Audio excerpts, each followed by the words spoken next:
And I believe we are live. Okay. Hello, everyone, and welcome to the very first introductory episode of the Five Film Geeks podcast. Hello, Yay! hello, guys. Alrighty. Alright, welcome to the very first episode. We're very excited to bring this to you guys right now. I will be your host. I'm one of your hosts, Patrick Preston, and join me is, gentlemen, introduce yourselves. Well, we're going to start with me first. Is Joshua Drake, one of your secondary co-hosts of the Five Film Geeks podcast, also known as Filmmaker 3940 Reviews. Okay. And who else is joining us today?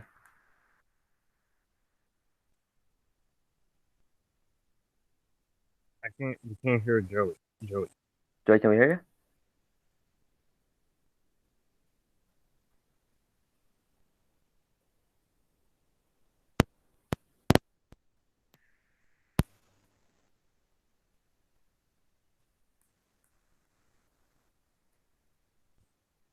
Still can't hear you, man.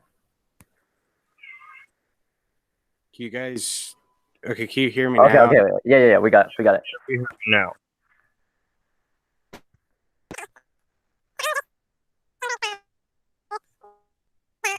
And your voice is you're distorted. Sound like Donald Duck for a little bit. That was weird.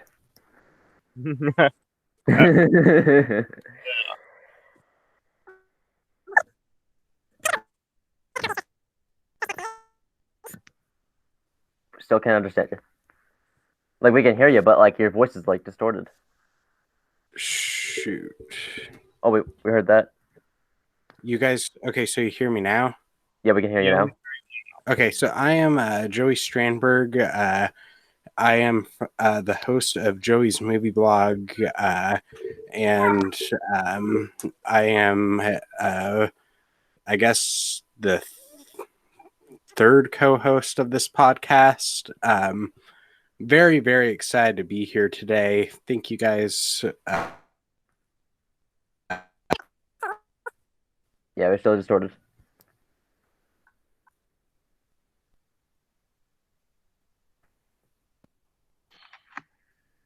What about now? Okay, we can hear you now. Okay. USB port is stupid on this computer. Yeah.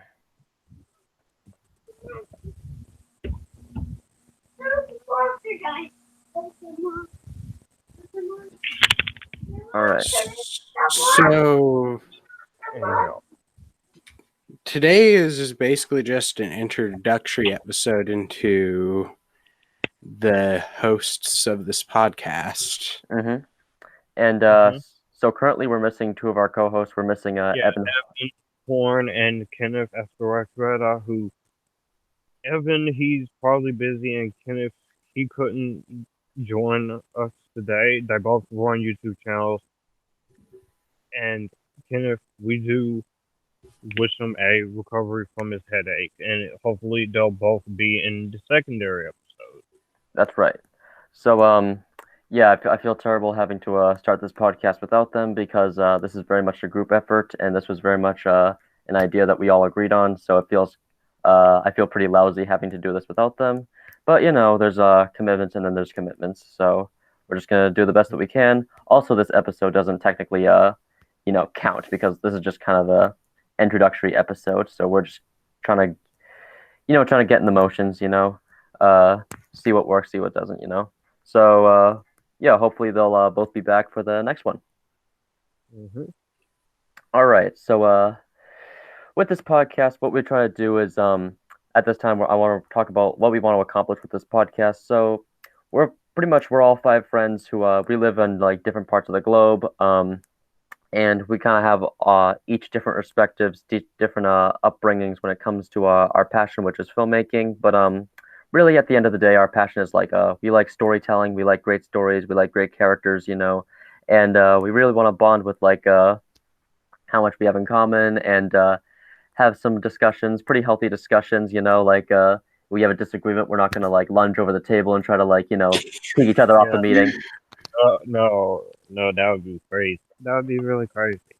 Yeah. I mean, there was that one time, but you know. Okay, no, I'm just kidding. Yeah, we don't talk about that one time. Yeah. So, yeah, pretty much with this podcast, we want to have some pretty healthy discussions. We want to be like the good side of YouTube. Pretty much, we want to be like the anti-film Twitter because you know, film Twitter can get like pretty toxic. You can get like some death threats, you know. And we pretty much we don't tolerate that here. We're just gonna be as healthy as possible while also being as entertaining and as informative as possible. I'm sure that you guys Mhm. would agree. Yep. Yeah, because some Twitter is really toxic, and our job here at the Five Film Geeks podcast, we don't tolerate that. We do have debatable, friendly discussions, and our passion, and that's what we're here for. Yeah. So yeah, pretty much now that we got the aim of the podcast out of the way, I felt like we kind of take it upon ourselves to like introduce ourselves a little bit, give us a little insight about who will be hosting. So I guess I'll go first, and I'll hand it to over to Josh, and then over to Joey. So my name is Patrick. I live in Massachusetts. I'm 19 years old, and I'm an Eagle Scout. So you know that's what's up. Any Eagle Scouts, go holler. And so storytelling has been a huge part of my life ever since I was a kid. I remember reading a big book of my dad had a big book of Greek myths that he used to read to me every night before bed when I was 7 years old, and ever since then that kind of like sparked a whole interest in storytelling, and that translates not just to filmmaking but also to books, literature, you know, television, video games, just anything that has the ability to convey a great story. That's pretty much been my whole stock in trade, you know. So, Josh, tell us a little bit about yourself. Well, a lot of you guys in the YouTube community may know me as Future Filmmaker and Operator Reviews, but my real name is Joshua Drake. I am from Tennessee. I am 22 years old, autistic, and with ADHD, but my passion for film started at a very young age when my mom she first showed me a lot of movies. One of the very first movies I do remember watching was Shrek, and then the original Bring It On. And then through how I became interested in wanting to do my own films was that at a very young age, one of the very first ideas I did have back in elementary school was a remake of The Wizard of Oz that would not only go in it be a remake that respects the 1939 film, but also takes some stuff that wasn't in the 1939 book and also was film, I should say, or the in the book, and then put it into there to make it its own thing. But I abandoned that back in elementary school, and ever since then, I have a variety of films. I love pretty much every single genre of film. I am pretty picky with some choices, but between TV shows and video games and then movies and then also going to the library and then going online and watching YouTube videos about the art of filmmaking, how to tell a good story, and great character development, Hmm. Yeah, great direction and writing. It's pretty much what I wanted to do, but the main movie that really got me really wanting to say I want to make my own films was basically The Dark Knight back in 2008. good But choice. Good choice. Yeah, great movie. yeah, it is. Yeah. Um, yeah, what you said about you had an idea for the Wizard of Oz and you kind of abandoned it. I feel like we've all reached that kind of point when we had like all these great ideas, but like sometimes they never materialize. I know like a lot of great filmmakers and writers have those kind of moments. In fact, if you go on Wikipedia and you hit the categories of like different unrealized projects, you have like dozens and dozens of films by like Steven Spielberg or Ridley Scott or Yeah, David Stanley Fincher. Kubrick. Yeah, Yeah, there are a lot of Yeah. unrealized projects that has yeah. never come to fruition. Yeah, and it's kind of sad, you know, because like at one point they had this like vision and it didn't materialize because of like funding or like maybe they couldn't get the rights to this the rights lapsed, you know.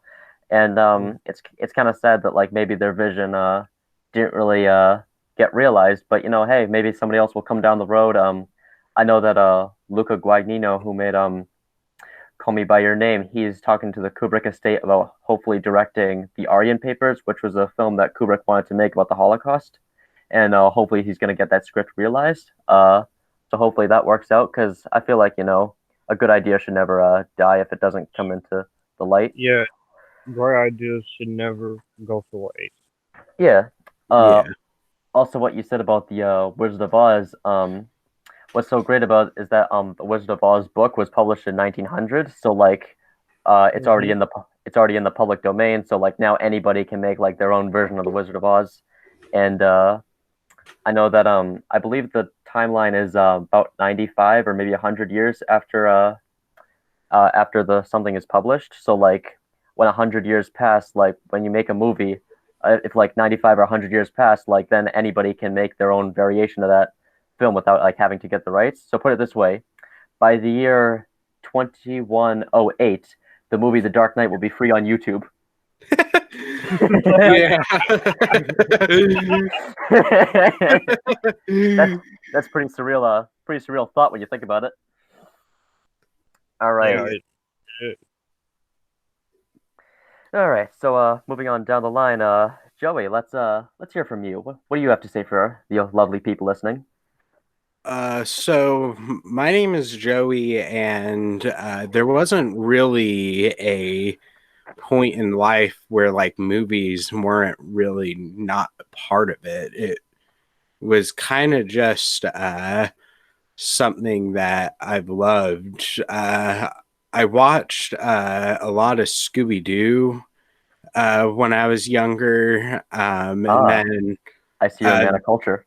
yep, and then. But I think what really sparked my interest in storytelling was I was 4 years old and I saw the original Star Wars from 1977.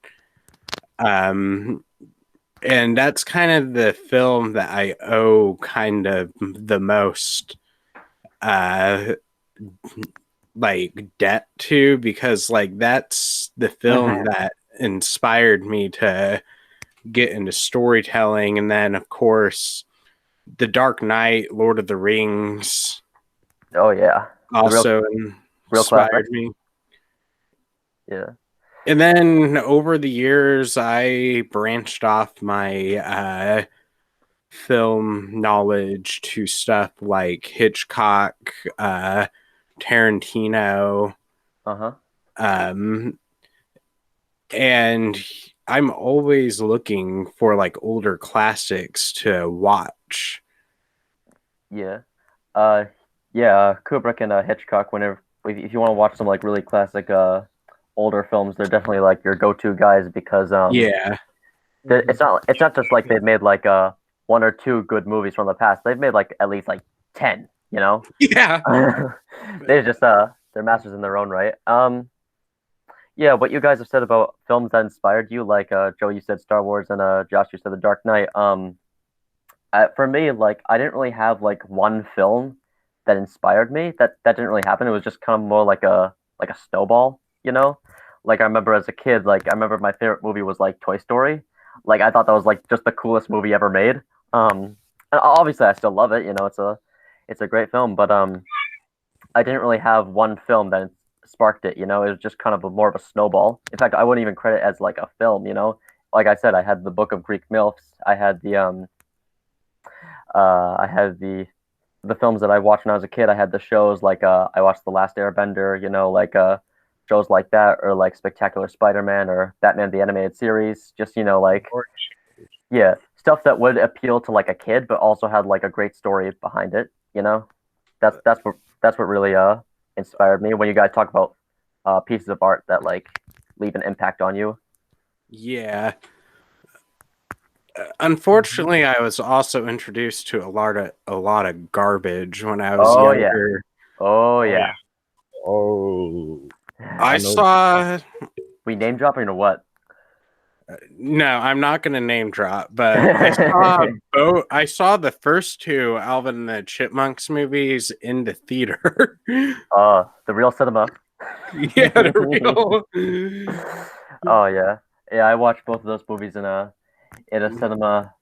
Oh god, I saw some real dogs. Let me tell you. Um, growing up in the 2000s, I mean, like, I mean, most people credit the 2000s as like the renaissance of like Pixar and Yeah, DreamWorks. of course. That's I pretty mean, much that the 2000s were to Pixar and DreamWorks what like the 90s was to Disney. Um, but let me tell you, there was some real hot garbage, real trash. yeah, Uh, I've seen Yeah. a lot of bad movies myself, both old and new. yeah, There's just kind of variety. yeah. You know what quote really stuck with me when we talk about like bad stuff we watched as a kid was this is a quote by C.S. Lewis who wrote the Narnia books, and he says, I'm paraphrasing, a children's story that is only enjoyed by children is not a good children's story. Yeah. That's like Now, really perfect to yeah, describe how um a lot of children's stuff is.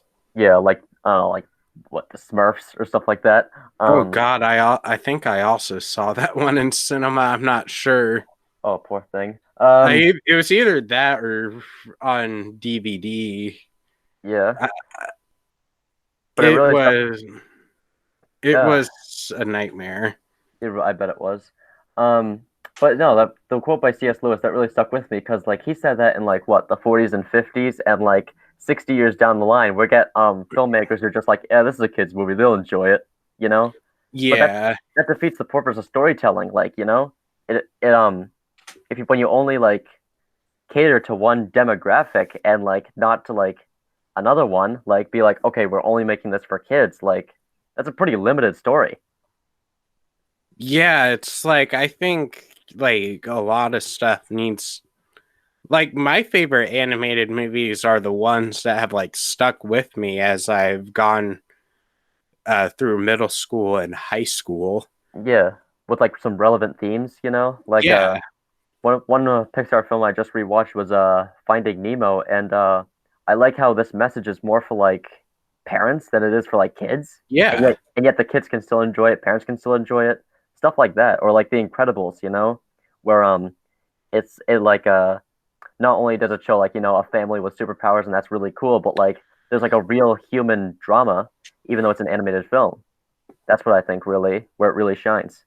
yeah. And I find it neat going back to a lot of these films and like a lot of them were just stuff that I watched because they were kid stuff, but like a lot of them have stuck with me, and some of them have not stuck with me. Yeah, yeah. Josh, I don't know if you wanted to add to any of that. No, no, I completely agree. There's a lot of kids movies that can stick with you, and there are some that can't.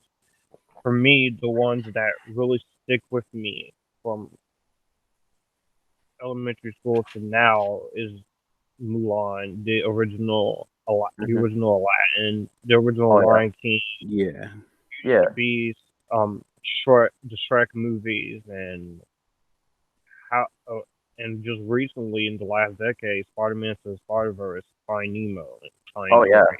yeah, yeah, those are. yeah. It's and the thing about like children's entertainment, like they get all these like studios, they want to be like Pixar or DreamWorks, but they just all they do is just borrow the spare parts. So like you get the only example I can think of is like a Despicable Me, like with the minions, like they're like a more annoying version of the aliens from Toy Story, you know? Yeah, That's what. it, Here's some monster. Here's some monster, guys.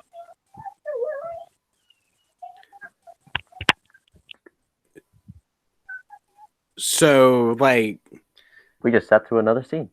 yeah. All uh, right, Joey, what were you gonna say? I'm not gonna lie. My brain was kind of in two places at once, so I kind of forgot what I was about to say. um, uh, yeah. Well, if you guys have anything else you want to throw into the ring about the current state of children's entertainment, now would be a good time.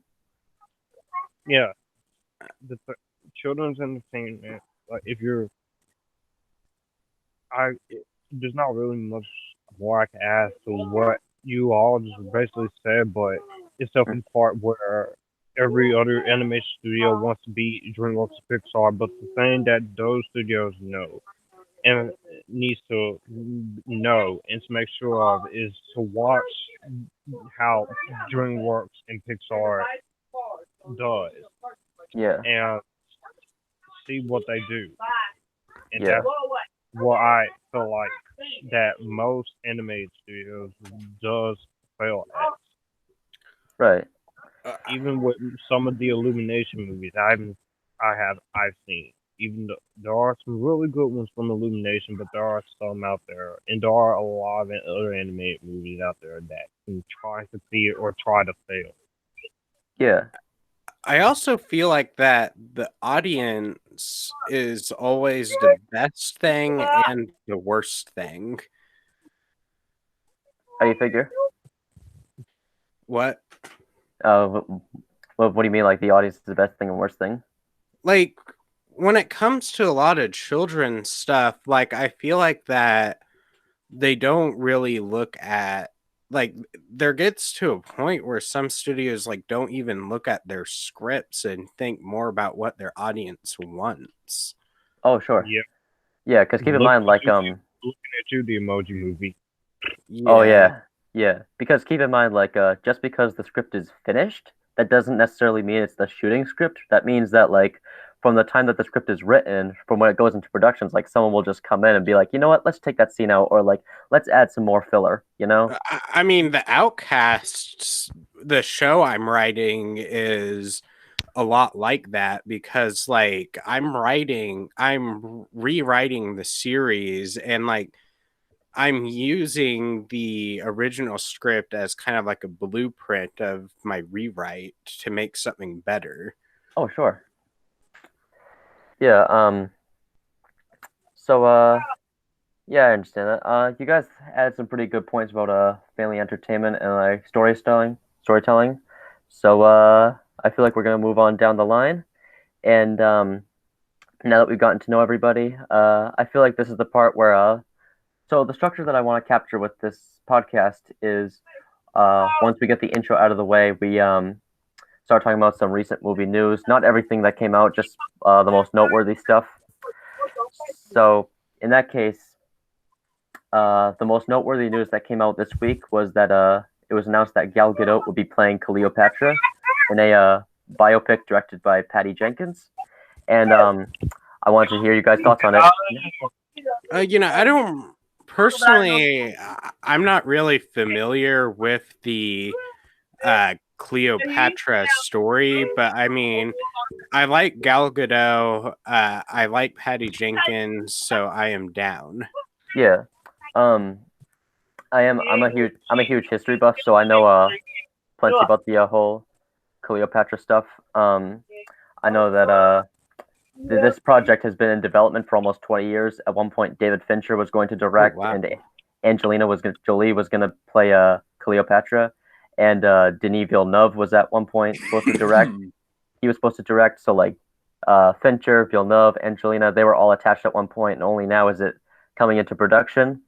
And they described this film as going to be more of a political thriller, just set in ancient Egypt, involving Cleopatra, her affair with Mark Antony, the seduction of Caesar, uh, all that kind of stuff in ancient Egypt. And the biggest controversy around the casting is that Gal Gadot Yeah. is she's not. Whitewashing, which I Yeah, don't really understand because the whitewashing criticism, that is the lamest freaking excuse. That's one of the lamest excuses that I've heard. Besides, don't comparing a comparing a bad movie to a book. Like yeah. why? But whitewashing, I don't think it's whitewashing. I think Gal, she's Oh no, not at great all. for the Yeah, role. I think a lot of people on film Twitter are just taking this shit way out to our proportion and It's it's like film Twitter though. It's like Yeah. and I love Patty Jenkins. I Yeah, love me her too. work she did with Wonder Woman. I can't wait for Wonder Woman 84. Me too. Hopefully, whenever that one comes out. Yeah, hopefully. and Gal Gadot, she has impressed me as an actress. From Fast and Furious movies, from to her first introduction in Batman vs Superman, even in her movies that are not so great, she is really great, and I can't wait to see her in Death on Denial, which is the sequel to Murder on Orient Express that's also supposed to come out this year. Yeah. But I I think that is I think it's great to have a Cleopatra movie. Now, the 1960s Cleopatra with Elizabeth Taylor I haven't seen, Oh, no, neither but have I. I am planning to Neither see have I. next year in 2021 because I am, like I said, in this decade I want to go out and branch off to some more older films as much Yeah. as I am newer releases. I Yeah. This is actually just haven't my seen any vibe. of the And classic Universal monster I movies. am a history guy myself. I love historical history stories about the Greek mythology and, of course, the Ten Commandments and story of Alexander, which that movie is flawed, but I guess I'm enjoying it out of it. It's just a lot of great historical epics that can be told, Oh, sure. especially in the 300 Spartans is definitely one of my favorite stories that I think Zack Snyder captured it very well. Yeah, Yeah. that was a really fun movie. Yeah. Well, And yeah, It's a lot definitely of the most Zack Snyder of Zack Snyder's movies. yeah, oh, for sure. yeah, definitely. But Yeah. I am in for this. For this, I think that this is a great. I think this is great. I think it's going to do very well, and I do wish them them a lot of luck. And Yeah. Yeah. I mean, my hype isn't like sky high, but I mean, I'm curious about it. Yeah. Yeah. I've got. I'm Uh, curious about it. Like I go in with like reasonable expectations. Not expect. I I think of like my 2 cents on the whole casting thing is that Gal Gadot is Israeli and she's playing like the Egyptian queen. And if you guys know the history of like Israel and Egypt, they're not exactly in the best relations right now. So Egypt is not pretty happy with the fact that they're casting like her as Cleopatra.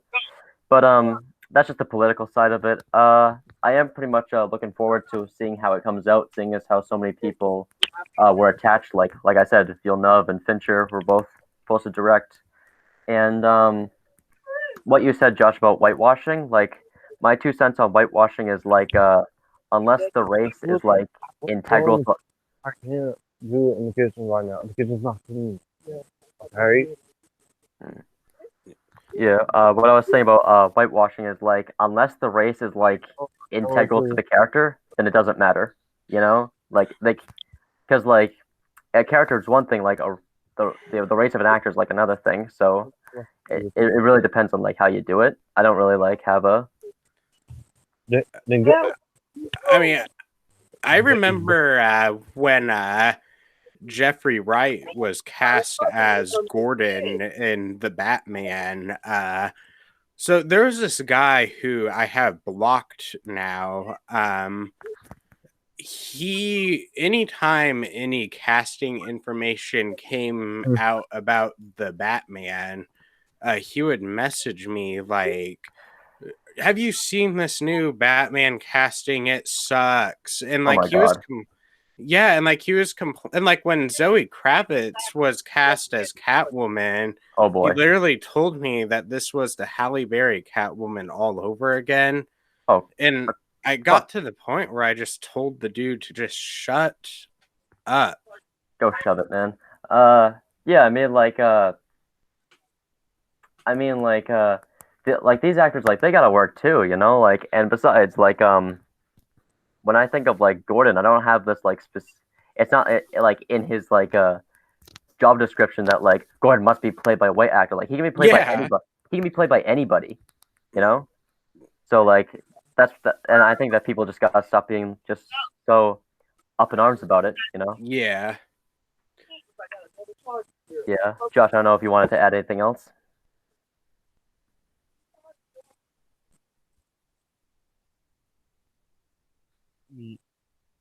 Yeah, I know the whole casting choice of Robert Pattinson as Batman for Batman 2022, which is not part of the cinematic universe. That cast a lot of controversy because of his other efforts as Edward Cullen from Twilight. But I'm like, guys, he's done other movies outside Twilight. He was in the first movie I saw him in was Goblet of Fire, Yeah. obviously, I mean, I've and only I'm seen great half. actor. He, he was great in Good Time. He was Yeah. great in The Devil All the Time. I'm not the biggest fan of The Lighthouse, but he was good in the movie. So he is Really a good. capable actor. And just when you separate the fact that he played a vampire as Sparkles, you can actually and watch his other acting roles, then you start to appreciate him more because he Yeah. is a pretty great actor. And I don't think he was that bad in the Twilight No, movie. neither I did thought I. Neither did I. it's I thought, just he has. I know how much Robert Pattinson he has gone on record in interviews saying how much he hated doing those movies, how much he was getting stalked by fans. oh yeah.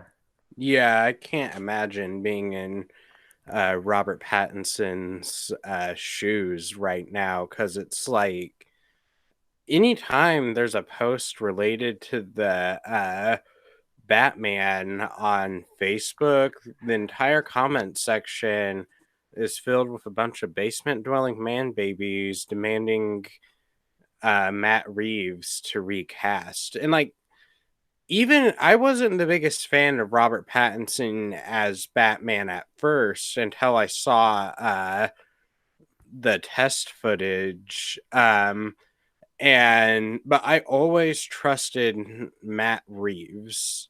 Yeah. Yeah, Matt Reeves, he's a director who knows what he's doing. The first Cloverfield movie from 2008, of course, he directed the two Yeah. great entries in the Planet of the Apes trilogy, He Dawn of the directed Planet. my favorite of the My Planet of the favorite, Apes franchise. yeah, that is my favorite of the trilogy and the entire franchise. Oh Uh, yeah. And and he directed the remake of Let the Right One In. He yeah, that one was director fantastic. knows what he's Mhm. doing. I trust the vision that he's wanting to do, and it's just every time you go on social media, they be like, "Really, you got the sparkly hair vampire?" I'm like, guys, it's 2020. You gotta get over it. Yeah. And Yeah. Matt Reeves, It's he's the director. He from what we've seen from like Cloverfield and like the Planet of the Apes movies, like he understands blockbuster filmmaking, you know. And when he was making War of the Planet of the Apes, he was saying like Bridge on the River Kwai, a classic war movie, would be a huge influence on that film. And now he's saying that Chinatown and Taxi Driver is going to be a huge influence on the Batman. So he's incorporating all these iconic films that are already ingrained into pop culture right now and integrating it into his blockbuster films like the Batman. And what about the casting? Like I pretty much agree with like everything that Josh said. Like Robert Pattinson's been in other movies besides like Twilight. He's been in like Harry Potter, and he was great in Good Time, and he was great in what's that David Cronenberg movie? What was that? Pause. The Yeah, yeah, Road. Cosmopolis. Oh. Yeah, it wasn't like the greatest movie ever, but he was really good in that. Yeah, he's been in High film. Life he was good in. High Life, yeah. I didn't see that movie, but I've just heard great things about I his. like that was a pretty divisive. It's basically the 2001: A Space Odyssey of this new generation, where you either love it or you hate it. Yeah, But not that I know many people who hated 2001. But I know someone that hates 2001. uh-oh. yeah, and I really do like the rest of the cast that got involved here. Zoe Kravitz, you have Colin Farrell as the Penguin. He looks completely unrecognizable. Yeah, John I saw the Stewart, trailer. I was like, whoa, that was him, you know? you The Uh, have Paul dude looks Dano. like a combination of Alfred Hitchcock and Al Capone. yeah. Um, yeah, you got a great cast assembled, like you said. I Andy know that Serkis is playing Andy, Alfred. yeah, Andy Serkis, Alfred, or Paul Dano as the Riddler. You know, we got a great cast assembled. We got a great trailer, and I'm Yeah, really, trailer. was really good. Yeah, I'm really looking forward to it. Yeah, I really am. I know I did say that I am getting a little bit of Batman fatigue, but I'm still a big fan of Batman. But he is one of my favorite DC characters. But Superman is my go-to. Yeah, Batman's honestly my favorite superhero like ever. Like I've just been a fan of his like since I was a kid, you know. He's always been my go-to guy. And another thing that I think is interesting is that a lot of people I've heard some people with the criticism that Matt Reeves doesn't have a style to his filmmaking because somebody like What? yeah, they say like Yeah, Tim Burton, Joel Schumacher, and Christopher Nolan, they each have their own distinctive voice. And I just think about that, and maybe they have a point. Like, Reeves. If people you watch his other films, he has a very inventive, creative style. I yeah, did watch Dawn of the Apes and War of the Apes on digital with the audio commentary with him talking about it, and he talked about his influences about it, and then watching documentaries, and then every person who has given the Batman movies their own individual flavor, like Tim Burton with the first two Michael Keaton ones, the late Joel Schumacher with Batman Forever. I'm not the mm-hmm, biggest fan of Batman and Robin, but Yeah, me yeah, I neither. don't know him. yeah, And with Zack Snyder and his version of Batman, but Christopher Nolan with the Dark Knight trilogy. And I know there's a lot of people who just look at that trilogy and they don't really care for it, but yeah, its trilogy does Yeah. have a very largely mouth corners. But I'm gonna let Patrick go back to it. yeah. A lot of people have said that the trailer for the Batman looks like it could be ripped straight out of like the Dark Knight trilogy, and people couldn't tell the difference. And maybe they have a point, but again, we haven't seen the movie. We can't like make up our minds for ourselves. So again, I saw the trailer. I liked what I saw. I know what I saw. I like the cast. I like the director. So I'm going in with pretty high but reasonable expectations, and I think that you guys will do the same thing. Yep, Yeah, I, that's what I'm what they're doing. what they're going for here, I like what they're going. It's like it's Chinatown with a mix of seven, and this is adapting the year the second year of him being Batman, and Yeah, also just skipping I like skipping what they're skipping the going for. origin story. Yeah, skipping the origin story. I like that angle because like they understand like what we've seen before and like just kind of like runs with it, you know? Yeah, that's like uh, I really also liked the DC fandom panel. Yeah, yeah, I That saw was a that great, too. that was a great fandom with Yeah, it was all the con. great concept. The only downfall there was they won't even say anything about Man of Steel sequel, which it's been 7 years and we still waiting. Yeah, I know that Zack Snyder he had this like 5 film arc which would cover like Man of Steel, Batman vs Superman, and a Justice League trilogy, and that was supposed to be like his DC like input. But he never said anything about a Man of Steel sequel. I know that Russell Hmm. Crowe and Amy Adams said that there was supposed to be a Man of Steel trilogy, same way that there was a Dark Knight trilogy. But who knows? I mean, like Matt Reeves is making his own Batman trilogy, Yeah, uh, like separate from the DCEU. So like maybe another director will come along and do the same thing for Superman. You know, who knows?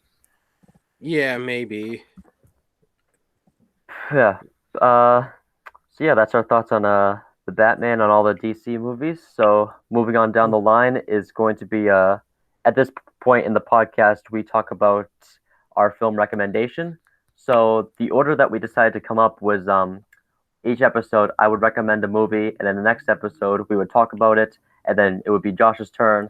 We talk about Josh's movie, then Kenneth would recommend a movie, then we talk about his movie, then Evan recommends a movie, and then we watch his movie, and then recommends a movie. We watch it, we talk about it, and then it'll be back to me. So we figured out this order, and so at this point in the podcast, we would talk about this movie that would have been recommended by me. We talk about it, give our thoughts, give our ratings, and with that, we close with a Q&A, and then we end with someone else recommending a movie. So at this point in the podcast, I was hoping to recommend Artemis Fowl so that we would all talk about it and talk about what went wrong. But because we're missing two people, I doubt we're gonna have like much to say. Honestly, really, even if we were all together, I still don't think there's much to say because when you watch the movie, there's nothing to say. It's just I've only seen half of the movie. yeah, well, yeah. I saw the movie in its entirety. After hearing all the negative thoughts on it, and like everyone's giving like a 1 out of 10, calling it one of the worst Disney movies. And honestly, it's not one of those films that just drives me crazy just thinking about it. Like, it's not like a movie that like infuriates me. It's just dull. It's just boring. It didn't engage me. And like, if it can't engage you within like the first like 10 minutes, like it's probably not going to engage you in the last. And that's exactly what happened. I watched the movie in its entirety, and like nothing picked up. I made the mistake of not only was the movie itself dull, it was also the combination of the fact that I watched it at like 12 o'clock. Oh yeah, that'll definitely play a factor. It's not gonna watching it late at night. It's And not gonna help. it is the definition of cinematic NyQuil. Definitely. Yeah. Yeah. Yeah. Josh, did you want to add anything? Yeah, I completely agree. Artemis Fowl, I was interested in it when it was supposed to come out last year, but then, of course, because kept getting pushed back to what's going on right now, and also because they went into reshoots. And by me watching this movie, there is potential. There was potential in there because you are adapting a book series that hasn't really been adapted, and it reminded me a mix of Men in Black, Harry Potter, and DC's Legends of Tomorrow, and a bunch of other great and other sci-fi things here. And with the cast involved, like Kenneth Branagh, and these, and you have this cast here, like Josh Gad and Judy Dench, and then you have newcomers like Ferdia Shaw and Laura McDonald. Yeah. You could tell easily. It just shows how much studio interference that Disney did play a part in, and this is one of my least favorite movies of 2020. It's not my least easily. favorite movie, but it, but we, but it's one of them. You all know what is my least favorite film of the year. I know. I know. I haven't seen very many movies this year, but it's at the bottom of my list. Yeah.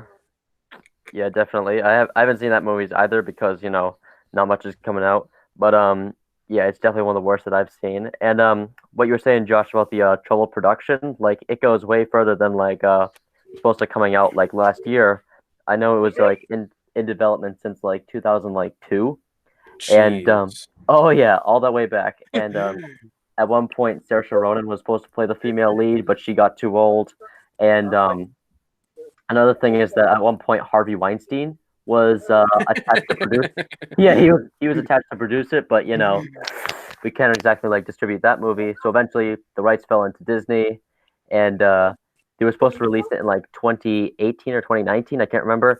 And then they kept doing reshoots, and now because of the pandemic, finally it's on Disney Plus. And what I really hope that Disney Plus doesn't become is just a dumping ground for films that Disney doesn't have any faith in, because they need to put stuff on there to boost subscriptions. Yeah, but I know that they were really reluctant to put Black Widow and Mulan on there, even though they eventually caved in with Mulan. But with Artemis Fowl, they're like, yeah, we have no faith in this. Let's just dump it on Disney Plus. Okay, out of our hands. I mean, we just got to put that. They probably just had to put that movie out of its misery. Oh, I bet. Same way they did with New Mutants. Yeah, except it probably should have been dropped on VOD from what I've heard. Yeah, but again, it's Disney, so they can't really put it on VOD because I don't know, I think that's against their policy or something. I think HBO has first streaming rights for Fox movies. Yeah, which is kind of weird because HBO is owned by Warner Brothers, so I don't know how that works. And I know that Hulu is owned by Fox. So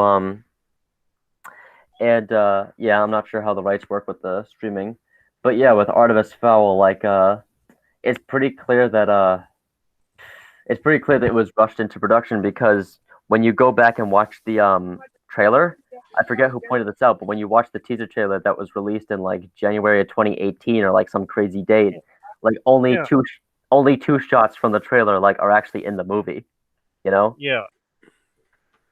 2 shots from the trailer, teaser trailer was in the movie, and it's like somewhere along the way, it's like you could tell that with that teaser trailer alone, that just shows how much studio interference that Disney got into. Like, And did I'm not, I'm not saying Disney's bad because obviously I am a massive fan of Disney. I do Sure, like their animated films. I sure. I am very hit and miss with some of their live action remakes. Me too. I really loved the 2020 Mulan. I loved Peach Dragon, The Jungle Book 2016. The Lion King 2019 was okay. Aladdin was it's fine. Mm, Easily the worst Disney live action easily the worst of Disney's live action remakes is the Maleficent movies, and that's just me. But okay. Yeah, I don't enjoy those movies either. my But problem, there's a lot of problems with Artemis Fowl, but I will give the movie its positives. okay. Cinematography is nice. There are some good visual effects at times. I do like the world build up, and I do like the production design, and and is and a few of the performances in here I thought was strong. Laura McDonald, I am looking forward to seeing what else she does, as well as Ferdia Shaw. Ferdia Mm-hmm. Shaw isn't bad, nor Laura McDonald, but it felt like he was very robotic the way he was read and written. But Laura Yeah. McDonald, I thought she was the only character I actually really liked. But Mm. everyone else here, I don't know if this just was script, but yikes, Yeah, that was how it goes so wrong. right. Um, and again, like I don't want to be like discouraging like to these child actors, like you said, the boy who plays Artemis and like the female lead. Like I don't want to be discouraging because It's like Laura more like McDonald. I mean, it's It's their pretty first hard. movie, so First movie, yes, so that's why I wanted to. I was giving them the benefit of the doubt you're right. because they were. Yeah, but again, like it's their first movie, which is like more than they've done one movie, which is more than I've ever done in my lifetime. Um, but yeah, like from what I've seen, like it really wasn't that good. Their performances, but hopefully they'll go on to have better roles in their life. And like I wish them well, you know. yeah, me too. Yeah. Yeah, I don't know. I think there will be better. Yeah. She said she's down for work and she's situated, so she'll probably call you soon. So I don't really think there's much else to talk about Artemis Fowl. I think like everyone has pretty much said it all before us. So The but yeah. opinions aren't very diverse on this movie. Oh no, there's no there's very I little. want to Even meet someone that even actually likes it. fans of the books I'd love to meet. really hate it. Even fans who read the books really hate the movie, and I read then I read the it books has when I was it about like has it had the North to set up a sequel, which you ain't gonna get it. yeah. I've read the books when I was about like 10 or 11, but what you said, Josh, about the world building, like I imagine that's an element that's like done quite better in like the books, you know? Like things that when I watch this movie, when I think of like good ideas, like we said, like I know that the author promotes the book series as Die Hard with fairies, but watching the movies, that's not what you get at all, And you know? also in the books, Artemis Fowl, he's a villain, Oh which yeah. I understand, which because it's a kid and they don't want to make the kid a complete asshat Yeah. villain. It's Yeah. like what you should if you would just stuck close to your source material. I think this would have been better and Yeah. it wouldn't have gotten as much hate. But Yeah. yeah, I don't know. It just it just So I think we will have to wrap this episode up in the next little bit here. I have some family downstairs. yeah, we won't be too long. So pretty much Yeah. at this point we would reach the Q&A section, and I did get a couple questions. Like a friend of mine came in and asked us what's our favorite movie. These are just like the frequently asked questions that I just want to like get off the table right away. And when Kenneth and Evan join us for the next episode, we'll be able to they'll be able to throw in their 2 cents along with everything that we just covered. We'll cover that in the next episode. So my favorite movie of all time is it's never changed. I've watched hundreds of movies in my life, and I've never seen any film that like struck a chord with me more than this film, and that's 1997's Gus Van Sant's Good Will Hunting, starring Matt Damon and Robin Williams. I mean, like, as someone who grew up in the Boston area, like, already that plays a factor in my love for the movie. But I just love its message. I love its how like smart the screenplay is. I just love how relatable the characters are. Like every character who's like on screen for like 5 minutes is a great character. Like Casey Affleck has like 15 minutes of screen time and he's a great character, you know? It really is just a study in like fleshing out characters. It's a masterclass in acting, and yeah, I love it, you know. Yeah. Does Josh, do you want to go next?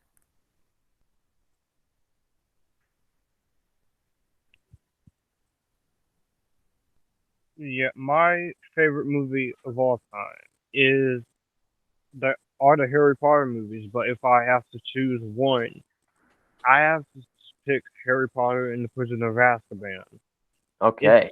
the one in the franchise that really shows that the franchise go the franchise basically gets better, and Alfonso Cuarón's direction and just the script by Steve Kloves, and then this is where you know the Harry Potter series starts to take a turn for for the better, and some beautiful cinematography in this movie, and the cast, Daniel Radcliffe, Emma Watson, Rupert Grint, and the whole thing with Sirius Black is just, and the Dementors really freaked me out when I first saw it, and they do rewatching it every time. Whenever I rewatch the Harry Potter movies, I just get a very happy smile on my face. But that is the one that really puts a smile on my face because the most.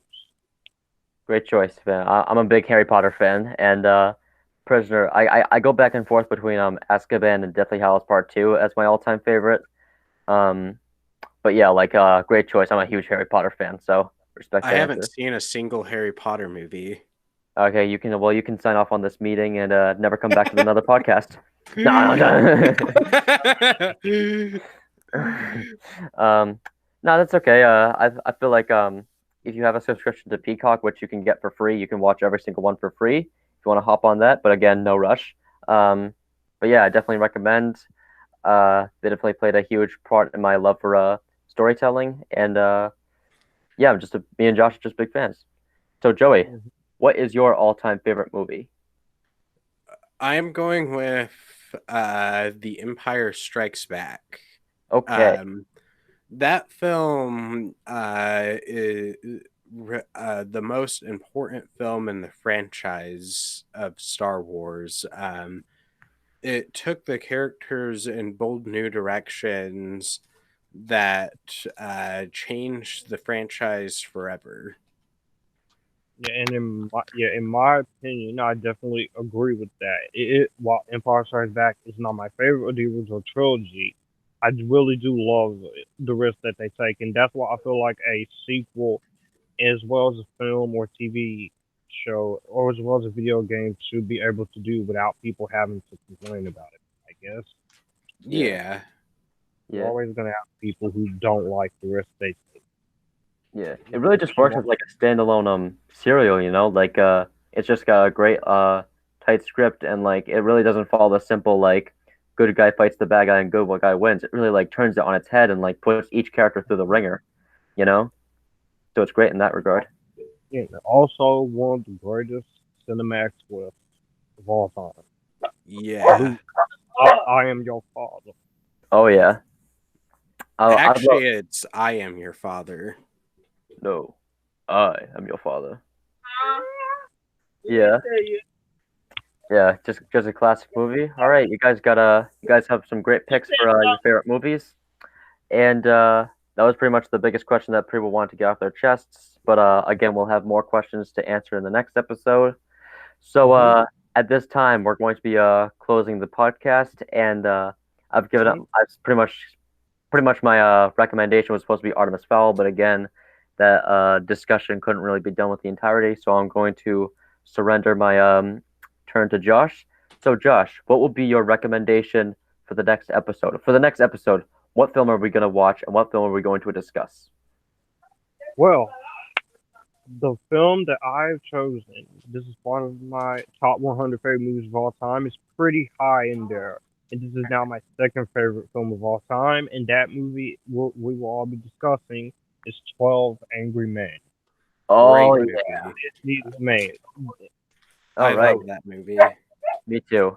So, for the next episode, we're going to be watching 12 Angry Men from 1957, directed by Sidney Lumet, not Lumet. He's stated many times that it's Lumet, not Lumet, and stars Henry Fonda as well as many others. We're